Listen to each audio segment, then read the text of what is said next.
Sometimes it's difficult to listen to Peter Obi speaking without you wanting to shed tears.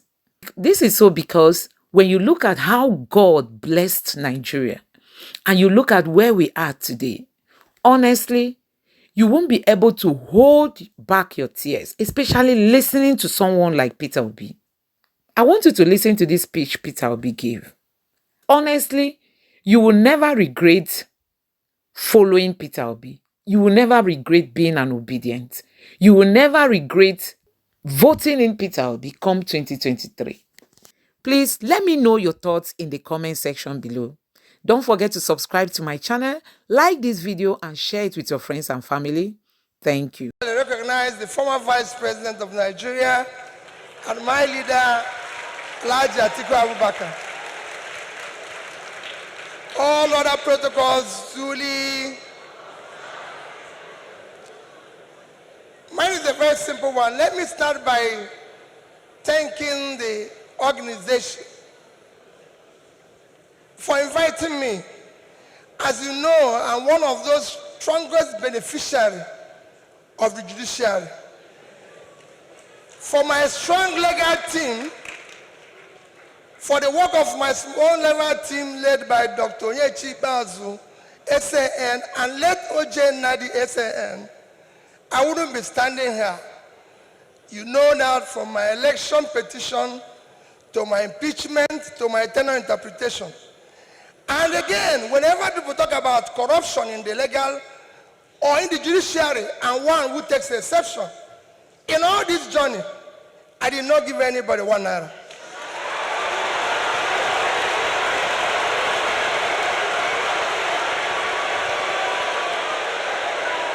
So for me,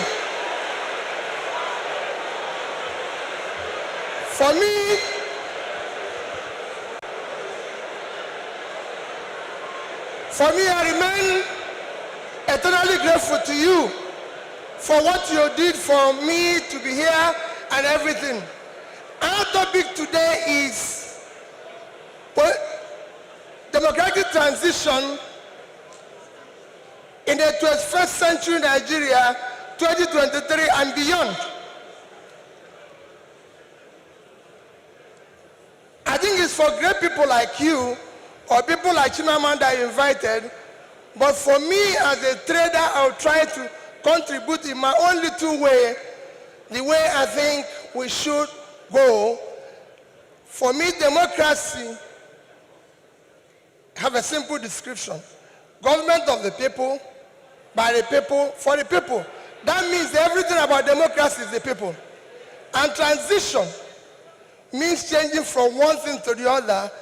And for me, Nigeria needs urgent transition from being a highly insecure country to a secure country, from a disunited country to a united country, from corruption to a transparent country, from a country of lawlessness to a country of law and order. But in all this, it is important that we look at where we are today for people to understand the gravity of the journey we are going to take if we are going to transit. Where are we today? Nigeria have qualified to be a failed state. We have met the 2 or 3 biggest characteristics of a failed state. Number one is when you're no longer in charge of your territory.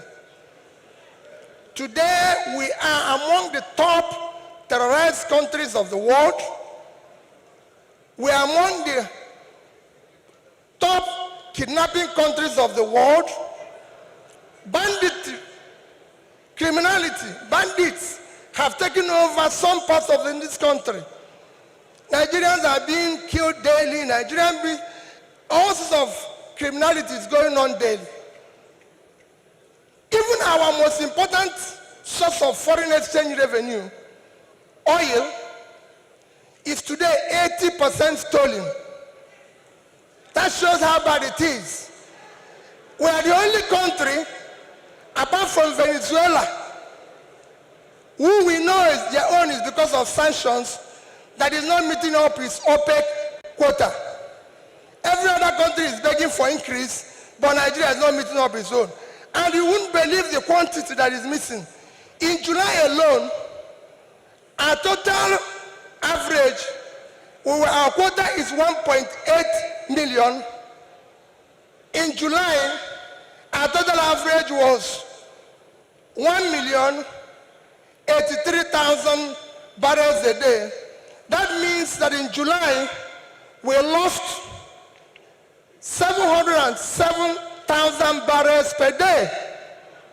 If you multiply that by 31 days, it will give you 22,227 barrels of oil that we lost.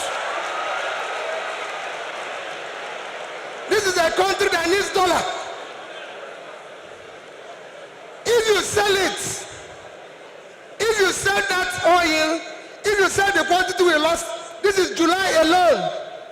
If you sell it at the average price of $110, it will give you $2,450,000,000, which at our rate of exchange of 550, you lost. If you use 550, because I used an average of 550, you've lost 1,344,700,000,000 naira. That is your country. That's what you lost in 1 month because of stealing. It is important that we know this. Number two item to show that we are first state is that you are no longer in control of your economy. Your economy today, we have an economy where we have over 100 million people living in poverty. Your unemployment is one of the worst in the world because you have a combined unemployment of 50%, unemployment and underemployment. Out of 200 million Nigerians, 60% is supposed to be working. So you're supposed to have 120 million Nigerians working, but today Nigerians that are working are under 50 million. So 70-something million of Nigerians are not working, they are not productive. When you compare this to your productivity, you will see how low it is. But what is even worse, we're in a physical mess, total physical mess, because of all this. Between January this year and April, the total revenue of federal government of Nigeria is 1,630,000,000,000 naira. Their expenditure is 4,720,000,000,000. If you minus this, we have a deficit of 3,100,000,000,000. That shows almost 20% to almost 200% is the deficit. And this is the crisis you face. How did we come here? It's a cumulative effect of leadership failure over the years. Because it's 10%, I'll stop here, I would have talked about power. How did we come here? What are we going to do very quickly to come out of this? Very quickly, you need to have a visionary, articulated, competent leadership to start turning around this.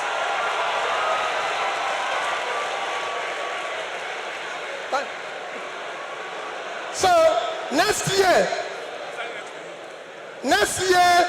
the time is up. I'll take it that next year, your election you're going to have next year will not be about, remember, it is not about tribe, no religion, not connection, not entitlement.